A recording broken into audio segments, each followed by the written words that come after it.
रख हौसला वो मंजर भी आएगा, प्यासे के पास चलकर समंदर भी आएगा। कि रख हौसला वो मंजर भी आएगा, प्यासे के पास चलकर समंदर भी आएगा। और थक कर ना बैठ ऐ मेरे मंजिल के मुसाफिर, तुझे मंजिल भी मिलेगी और मिलने का मज़ा भी आएगा। दोस्तों, आज की इस वीडियो में जितना भी क्वेश्चन लिया गया है वो सभी के सभी क्वेश्चन एनसीईआरटी पैटर्न पे आधारित होगा और इसी प्रकार के क्वेश्चन आपके मैट्रिक के बोर्ड परीक्षा में पूछे जाएंगे। यदि आप भी चाहते हैं मैट्रिक के बोर्ड परीक्षा में 400 से ज़्यादा नंबर लाना तो वीडियो को शुरू से लेकर अंत तक जरूर देखिएगा। तो चलिए फ्रेंड्स, बिना समय गवाए पहला क्वेश्चन का सॉल्यूशन देख लेते हैं। देखिए, सबसे पहले देखिए सवाल किस प्रकार से आपके एग्जाम में पूछे जाते हैं कि त्रिभुज ABC का क्षेत्रफल ज्ञात करें जिसके शीर्ष इतना इतना है। एक और सवाल पूछे जाते हैं त्रिभुज ABC का क्षेत्रफल ज्ञात करें जिसके लिए बिंदु इतना इतना संरेखी है। तमाम क्वेश्चनों का सलूशन आज की इसी वीडियो में हम लोग सीखने जा रहे हैं। तो ऐसे क्वेश्चनों का सलूशन करने के लिए सबसे पहले आसानी तरीके से क्या कीजिए, एक त्रिभुज ABC की रचना कर लीजिए ताकि आपको बनाने में आसानी होगी। यहाँ पे हमने एक त्रिभुज बना लिया है जिसका नाम रखेंगे AB, तो तीसरा का नाम रखेंगे C। सभी का यहाँ पे शीर्ष दे रखा है। A में दिया गया 2,3 तो 2,3 लिखेंगे। B में दिया गया -1,0 तो -1,0 लिखेंगे।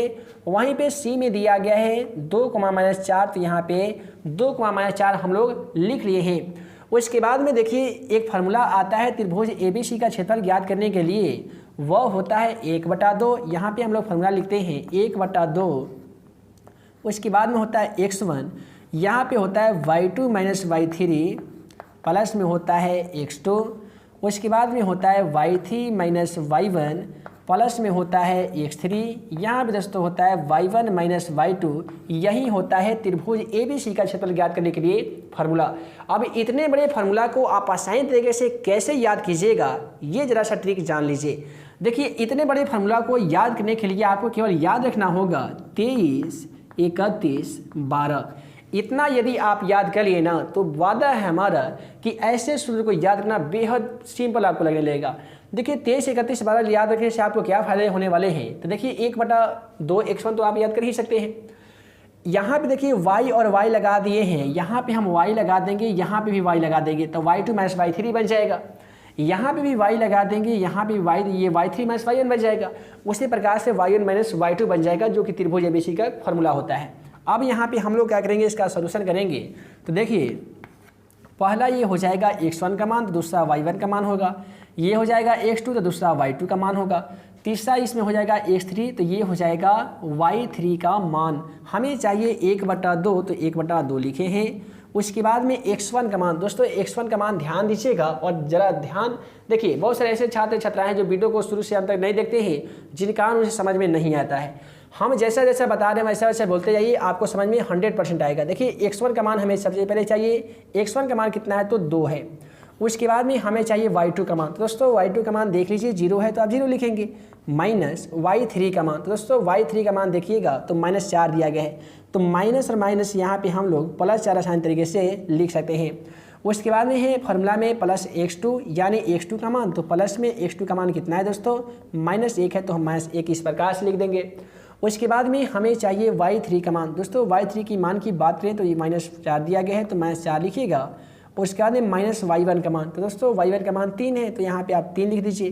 प्लस में हमें चाहिए x3 का मान, तो दोस्तों x3 का मान 2 दे रखा है तो 2 लिखिएगा। उसके बाद में y1 का मान, तो दोस्तों y1 का मान देख लीजिए 3 है तो आप 3 लिखिएगा। उसके बाद में y2 का मान, y2 का मान यहाँ पे 0 है तो आप 0 आसान तरीके से इस प्रकार से लिख सकते हैं। इतना लिखने के बाद में आइए हम आप सभी को बता रहे हैं आसान सा तरीका। देखिए 1/2 है तो 1/2 लिखिए। उसके बाद में यहाँ पे 2 है, ये यदि कोष्ठ को यदि हम हटा देते हैं तो इसके बदले में गुना का सिंबल होता है। 0 में 4 को जोड़ने पे ये 4 होता है, प्लस को प्लस लिखेंगे। ये हमारा -1 था, इसे -1 को सेम टू सेम हम रहने देंगे। ये हमारा जब कोष्ठ हटेगा तो यहाँ पे मल्टीप्लिकेशन का सिंबल यानी गुना का सिंबल होगा। किसी भी संख्या के पहले माइनस हो और बाद में माइनस हो तो वैसे स्थिति में दोनों संख्याओं को हम लोग जोड़ देते हैं लेकिन लिखते हैं माइनस में। तो 4 और 3 मिलकर 7 हो जाएगा लेकिन लिखेंगे हम -7। उसके बाद में +2 को +2 ही रहने देंगे। 3 में से 0 यदि हम घटा देंगे तो 3 ही होगा, ठीक है। उसके बाद में हम क्या करने वाले हैं, ज़रा ध्यान दीजिएगा। 1/2 को 1/2, 2 में यदि 4 से गुना करेंगे तो 4 दूनी 8 हो जाएगा। यहाँ पे देखिए गुना हमें करना है -1 को -7 से, तो माइनस से माइनस ये कट जाएगा, तो 1 में 7 से गुना होगा तो 7 हो जाएगा। उसी प्रकार से 3 में 2 से गुना होगा तो 3 दूनी 6 हो जाएगा। उसके बाद में आपको क्या करना है कि 1/2 को 1/2 ही रहने दीजिए। ये कोष्ठ जब हटा दीजिएगा तो क्या चीज़ लिखिएगा, गुना लिखिएगा।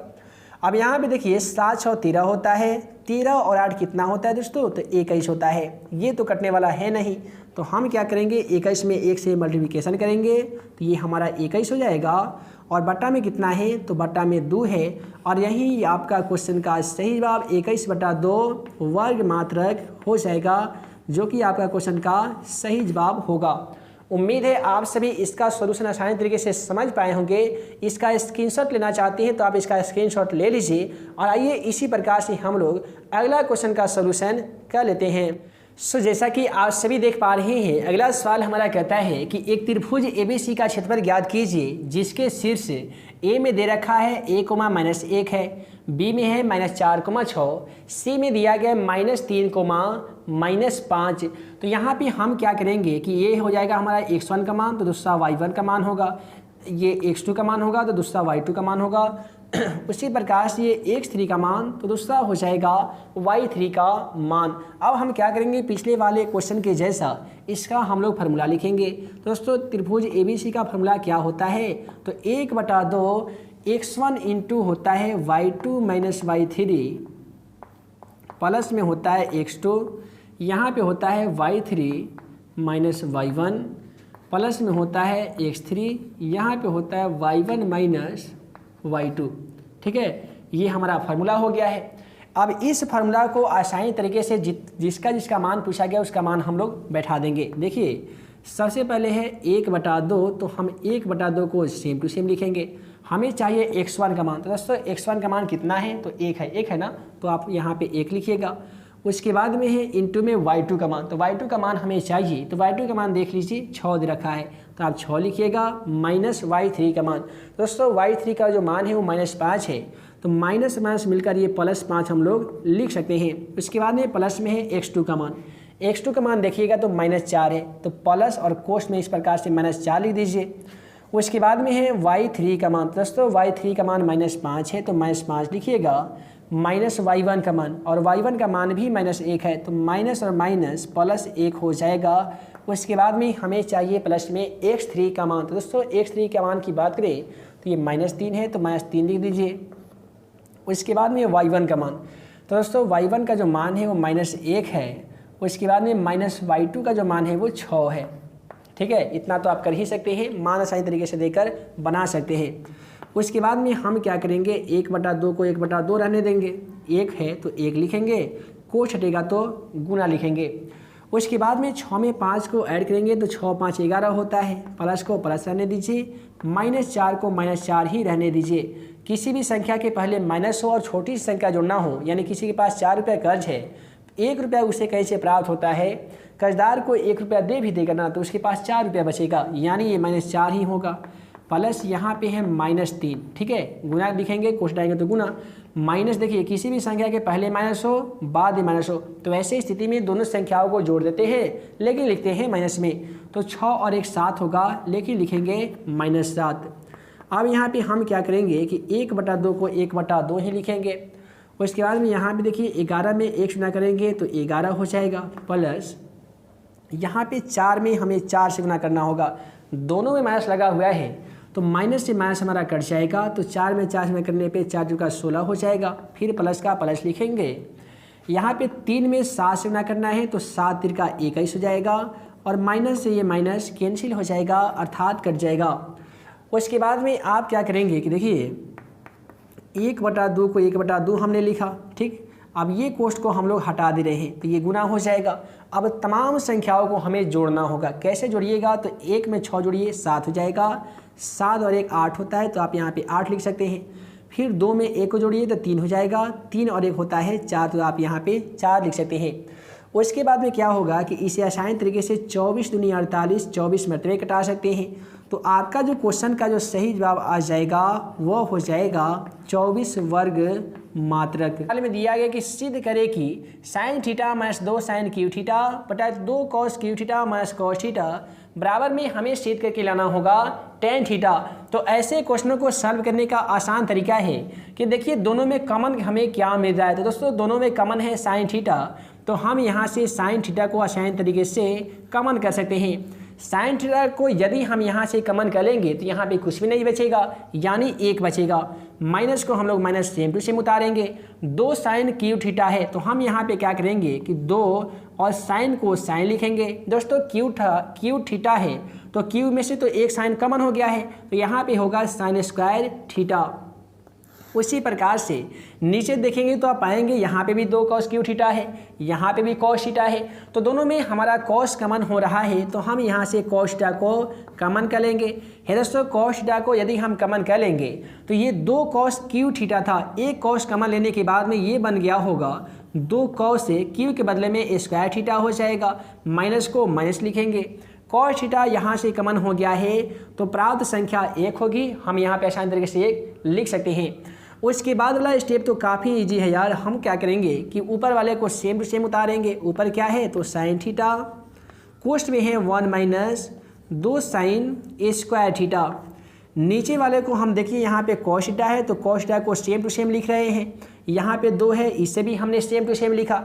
लेकिन यहाँ पे दोस्तों दिया गया कॉस स्क्वायर थीटा। त्रिकोणमिति का फॉर्मूला आप सभी को याद किए होंगे तो मालूम होगा कि कॉस स्क्वायर थीटा बराबर होते हैं 1 माइनस साइन स्क्वायर थीटा। तो यहाँ पे कॉस स्क्वायर थीटा के बदले में हमने लिखा 1 माइनस साइन स्क्वायर थीटा और -1 को जेव का तेव लिख दिए हैं। उसके बाद वाले स्टेप में हम क्या करेंगे कि ऊपर दिया गया है दोस्तों साइन थीटा, कोष्ठ में है 1 माइनस 2 साइन स्क्वायर थीटा, इसे हमने सेम टू सेम लिखा। नीचे देखेंगे तो देखिए कॉस थीटा है तो आप यहाँ पे कॉस थीटा लिखेंगे। 2 में यदि आप 1 से ना कर देते हैं तो 2 होता है, माइनस को माइनस लिख रहने दीजिए। साइन स्क्वायर थीटा में यदि आप 2 से ना करेंगे तो क्या हो जाएगा तो 2 साइन स्क्वायर थीटा हो जाएगा। -1 को सेम टू सेम रहने दीजिए।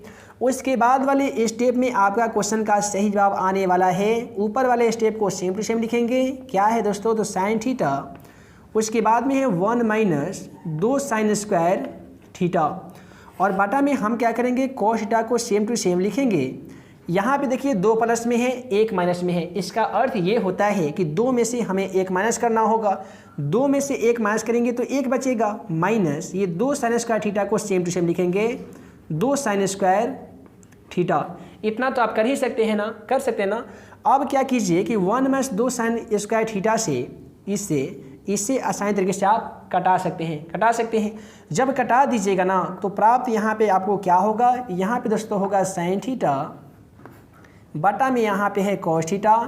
और आप सभी को मालूम होगा कि साइन थीटा बटा कॉस थीटा का फॉर्मूला टेन थीटा होता है। अतः क्वेश्चन का सही जवाब हमारा टेन थीटा आ गया है, जो हमें सिद्ध करके लाना था। यहाँ पे भी आप देख सकते हैं टेन थीटा लाना था, हमने टेन थीटा ला दिया है, यानी हमने इस क्वेश्चन का सही जवाब बना दिया है।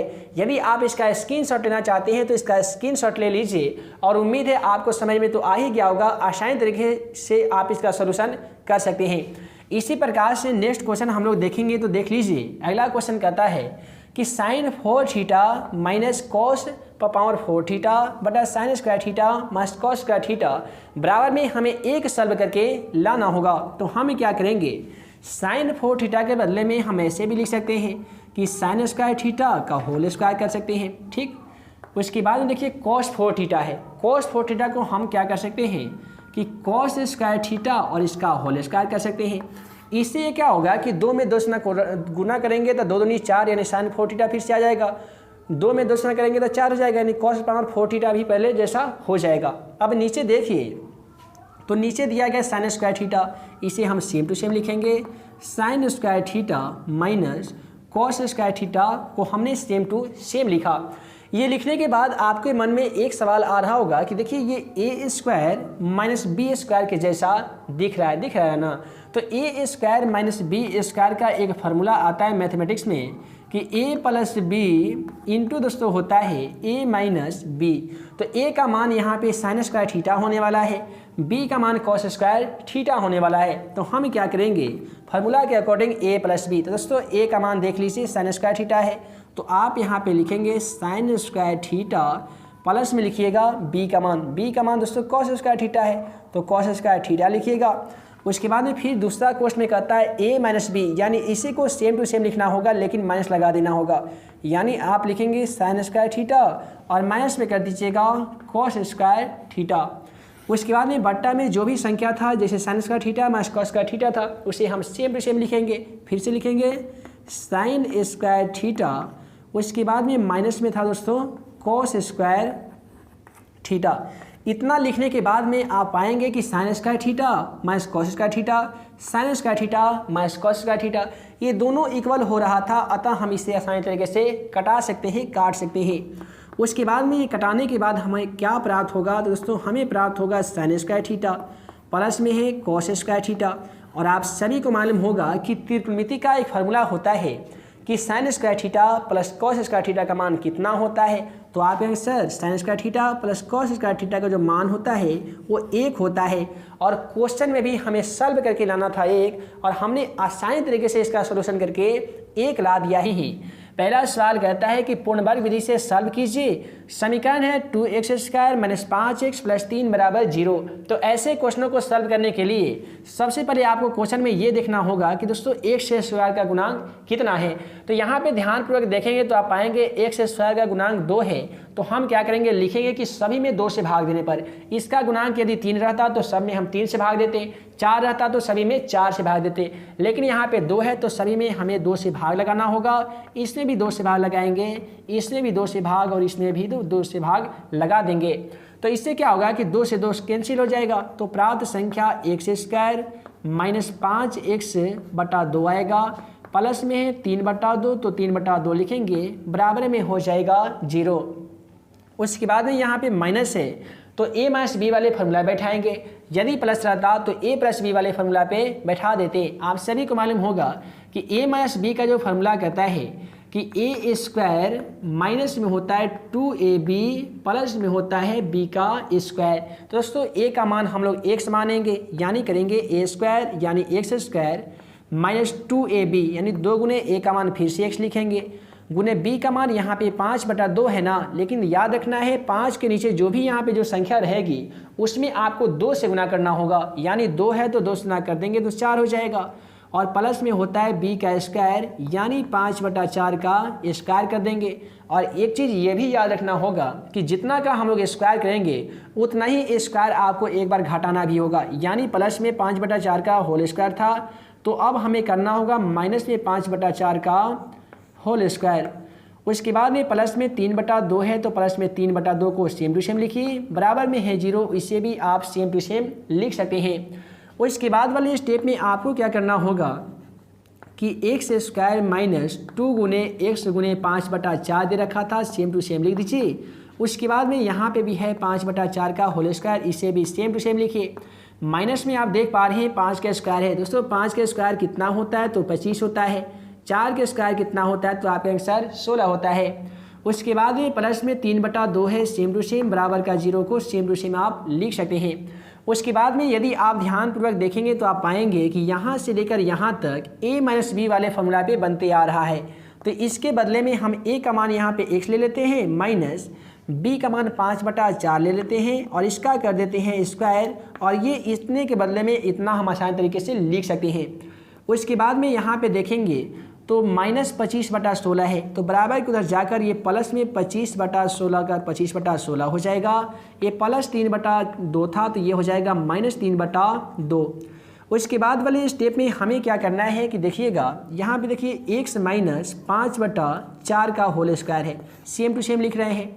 16 और 2 का एलसीएम लेंगे तो कितना होता है दोस्तों, तो 16 और 2 का एलसीएम 16 होता है ना, बिल्कुल होता है। उसके बाद में 16 से भाग लगाएंगे तो 1 मतलब कट जाएगा, 25 में 1 से गुना करेंगे तो कितना हो जाएगा, तो 25 जाएगा, माइनस 16 में 2 से भाग लगाएंगे तो 8 दूनी 16, और 8 में 3 से गुना करेंगे तो 8 तिरका 24 हो जाएगा। उसके बाद वाले स्टेप में हम क्या करेंगे कि देखिए x माइनस 5/4 का ये होल स्क्वायर था, बराबर में ये 25 में से 24 को यदि हम घटा लेते हैं तो 1 बचता है, बाटा में 16 है तो बाटा में 16 को सेम टू सेम लिखेंगे।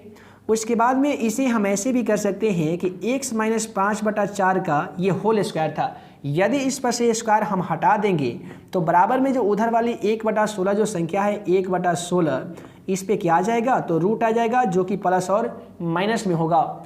उसके बाद वाला स्टेप में आप सभी क्या करेंगे कि x माइनस, देखिए x माइनस 5/4 है तो 5/4 को सेम टू सेम लिखिए, बराबर ये प्लस माइनस है तो plus minus same to same लिखिए। a का वर्गमूल दोस्तों 1 होता है, 16 का वर्गमूल 4 होता है।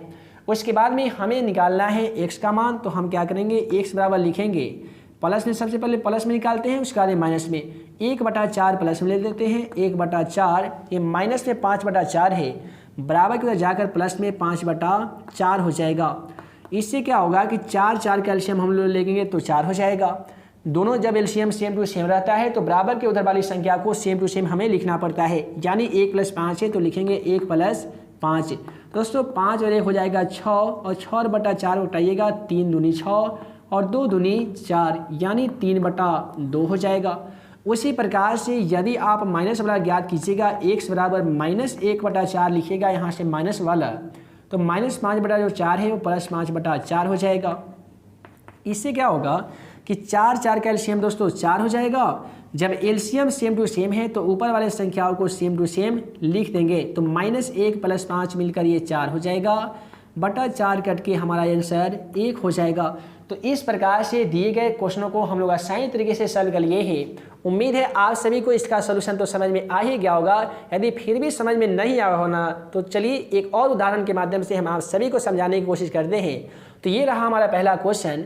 आइए इसी प्रकार से हम लोग दूसरे क्वेश्चन का भी सलूशन कर लेते हैं, जो कि आपके मैट्रिक के बोर्ड परीक्षा के लिए काफ़ी ही इंपॉर्टेंट है। तो दोस्तों जैसा कि आप सभी मोबाइल स्क्रीन पे देख पा रहे हैं, हम लोग दूसरे क्वेश्चनों को भी यहाँ पे लिख लिए हैं।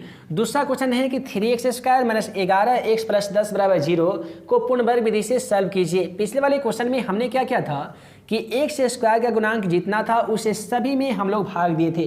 ठीक उसी प्रकार से यहाँ पे x² गुणांक की बात करेंगे तो 3 है, तो हम लोग सभी में 3 से भाग इस प्रकार से लगाएंगे, इसमें भी 3 से भाग लगाएंगे, इसमें भी 3 से भाग लगा देंगे।